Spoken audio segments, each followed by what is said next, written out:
dès que le gouvernement a été nommé, notre président a dit clairement en Bambana qu'on l'a appelé de l'extérieur pour lui dire voici tel doit être Premier ministre, président et président de l'Assemblée nationale. De l'extérieur. Mais lui, il leur a dit, mais ça c'est quoi ça? Cette fois-ci-là, c'est moi-même le président. Imaginez-vous qu'un pays étranger appelle un autre pour désigner. Ensuite, après son interview, le président du Burkina a parlé, le président du Niger a parlé.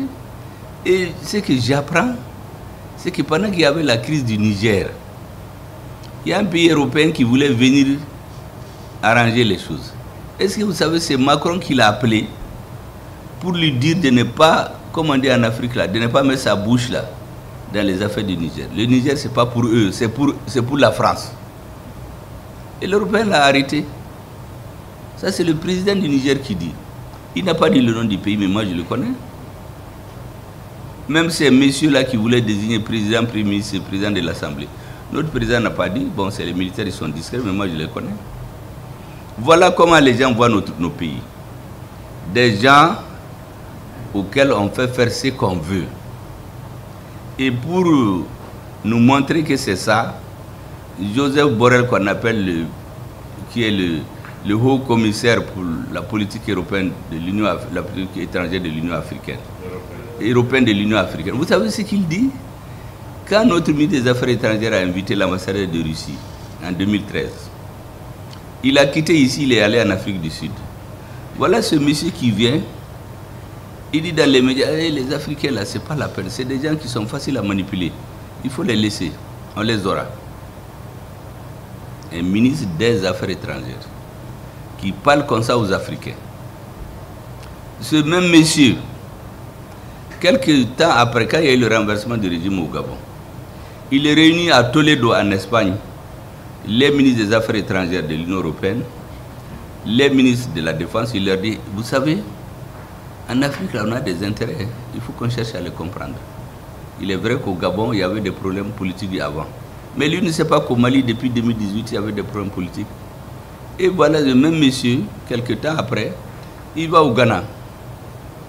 Il dit qu'il est venu aider le Ghana. 600 millions d'euros, 40 milliards de francs CFA.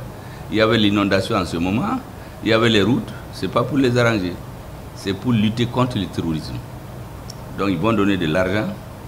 Les armes vont être achetées chez eux et le tourisme va continuer. La réalité, nous avons fini depuis 2001. L'objectif stratégique des Occidentaux, c'est de redéfinir la carte de l'Afrique. 1885, ils n'avaient jamais dit qu'ils vont venir nous coloniser. Ils avaient deux objectifs. Aller régulariser la circulation sur le fleuve Congo et le fleuve Niger. Troisièmement, la France amène la mission civilisatrice, l'Angleterre amène les 3C. Civilisation, commerce, christianisme. Une fois qu'ils sont arrivés, ils ont fait autre chose. Ils ont duré, ils sont allés à la Seconde Guerre mondiale. Ils ont dit, on va faire la guerre, vous aurez la paix. Quand on a fini la guerre, tous les guerriers, on sait ce qui leur est arrivé. Et maintenant, pour décoloniser, c'est eux qui l'écrivent, qu'on a donné l'indépendance à ceux qui l'exigeaient le moins, après avoir éliminé politiquement et physiquement ceux qui l'exigeaient avec intransigeance. Ça, c'est le Premier ministre français, Pierre Mesmer, qui l'écrit dans ses mémoires. Donc, au Cameroun, où ils n'ont pas pu, on a, avec les lance-flammes, on a brûlé des villages, on a tout fait. En Algérie, même des fosses communes, on a enterré des gens. On a déterré les cadavres pour les brûler et que la cendre aille au feu. Mais les gens qui ont fait ça, on les présente comme des démocrates. Et j'ai dit aux gens que les deux hommes illustres, les plus illustres de l'histoire de la France, c'est Napoléon et De Gaulle, qui les a élus au début. Quand la France a pris le pouvoir de Gaulle, au lendemain de la Seconde Guerre mondiale, il a mis un gouvernement intérimaire. Ce gouvernement avait trois composantes. Premièrement, les résistants venus de l'extérieur. Deuxièmement, les résistants de l'intérieur, majoritairement composés de communistes.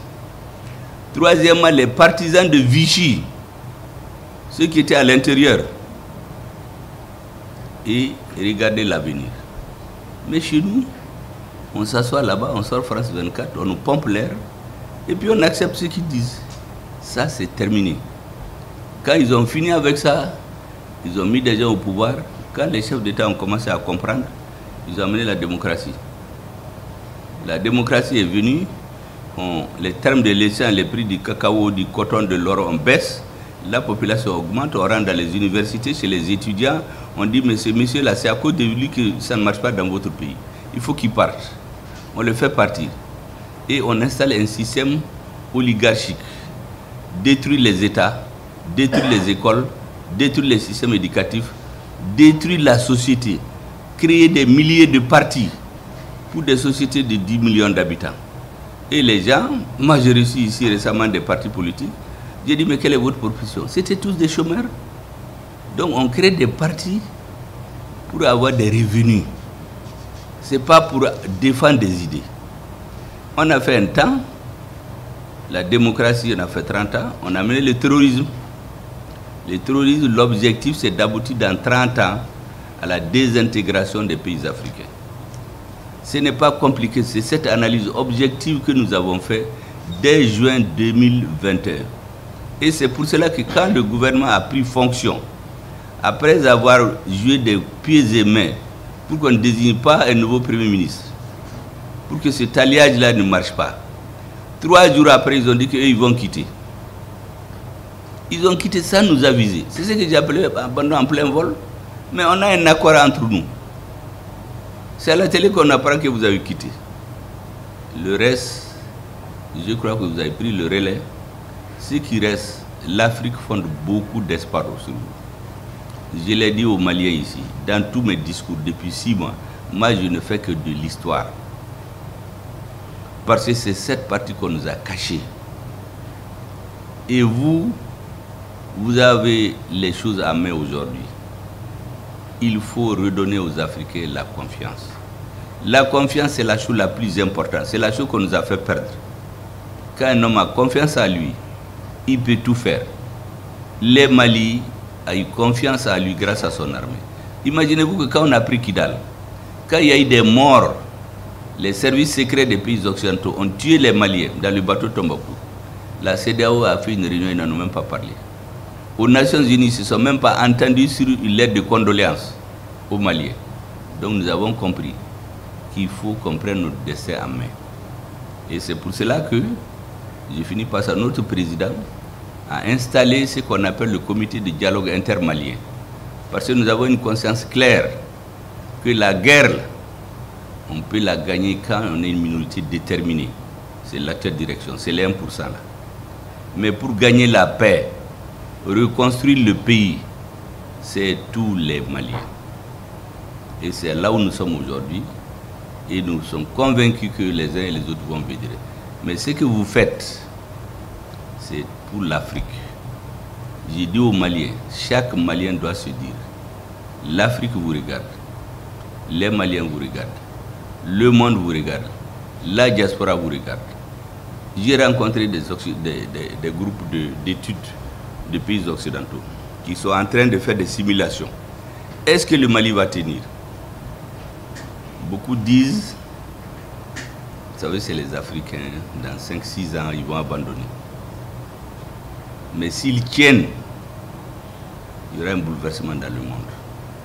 Donc vous avez la clé aujourd'hui de ce bouleversement-là. Parce que nous, on a mis l'étincelle.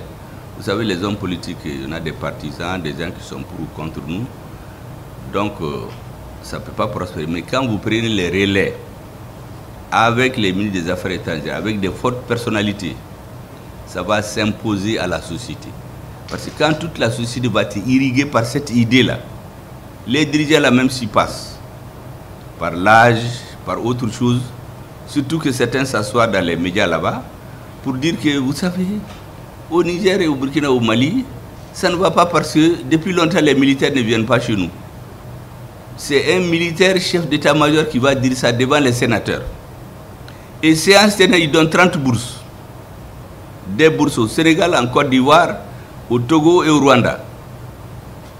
Ou un autre qui dit il faut les éliminer physiquement. Vous imaginez des gens qui s'assoient pour appeler au meurtre. J'ai demandé au ministre de la Justice de documenter tout ça. Ces messieurs-là, on va les poursuivre un jour ou l'autre. Comment vous pouvez vous asseoir, demander au meurtre des autres?